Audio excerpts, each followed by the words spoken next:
महाभारत की गहराइयों में छुपी है कुछ ऐसी कहानियां जो केवल युद्ध और राजनीति की नहीं बल्कि प्रेम, बलिदान और त्याग की है।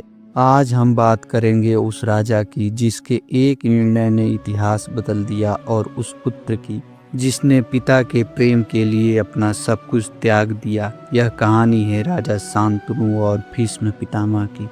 राजा शांतनु हस्तिनापुर के प्रतापी और धर्मनिष्ठ सम्राट। उनका तेज, उनका विवेक, उनकी न्यायप्रियता हर प्रजा के दिल में सम्मान का स्थान रखती थी। शांतनु इतने पराक्रमी थे कि देवता भी उनकी प्रशंसा करते थे। एक दिन गंगा के तट पर उन्होंने एक अद्भुत स्त्री को देखा। वो थी देवी गंगा। शांतनु उस दिव्य स्त्री पर मोहित हो गए।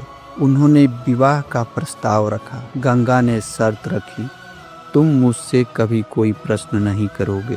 राजा ने स्वीकार किया और यह विवाह एक अमर प्रेम की शुरुआत बन गई। समय बीता, गंगा ने एक एक करके 7 पुत्रों को जन्म दिया और हर बार उन्होंने नदी में बहा दिया। राजा शांतनु कुछ समझ नहीं पाए, बस शर्त के कारण चुप रहे। जब 8वें पुत्र को वह बहाने लगी, राजा चुप न रह सके। उन्होंने रोक लिया।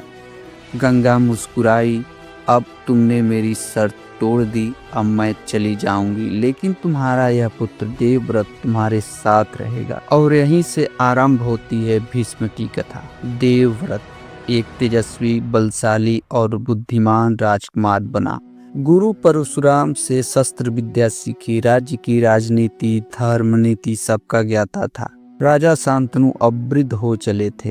एक दिन शिकार करते समय उन्होंने एक सुंदर नाविक कन्या दिखी। नाम था सत्यवती। राजा ने उसे देखकर विवाह का प्रस्ताव रखा, पर सत्यवती के पिता ने कहा, मेरी बेटी का पुत्र ही राजा बनेगा। राजा शांतनु मौन हो गए। उन्होंने अपने पुत्र देवव्रत की चिंता थी। राजा का दुख देवव्रत से छिपा न रह सका।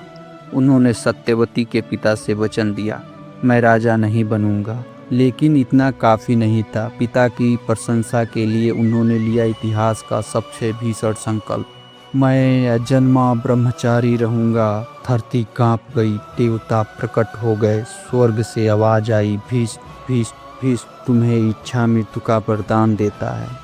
जब तक तुम स्वयं न चाहो, मृत्यु तुम्हें छू नहीं सकती। राजा शांतनु की आंखों में आंसू थे। उन्होंने देवव्रत को गले लगाया और कहा, पुत्र, मैंने तो एक स्त्री के लिए त्याग किया था, पर तुमने तो अपना पूरा जीवन त्याग दिया। भीष्म अब सिर्फ पुत्र नहीं रहे, वो धर्म के प्रतीक बन गए। त्याग, निष्ठा और वचन के मार्ग पर चलने वाले एक महान योद्धा। राजा शांतनु ने सत्यवती से विवाह किया और भीष्म ने हस्तिनापुर की नई दिशा दी।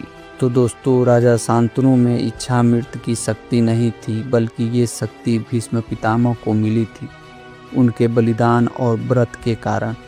एक पिता के लिए अपने स्वाभिमान को त्याग देना एक बात है, लेकिन एक पुत्र द्वारा पूरे जीवन को त्याग देना, ऐसा सिर्फ भीष्म कर सकते थे। यही कारण है कि आज भी जब त्याग की बात होती है तो सबसे पहले नाम आता है भीष्म पितामह का। अगर आपको यह कहानी प्रेरणादायक लगी तो इस वीडियो को लाइक करें और मेरे चैनल को सब्सक्राइब करें। धन्यवाद।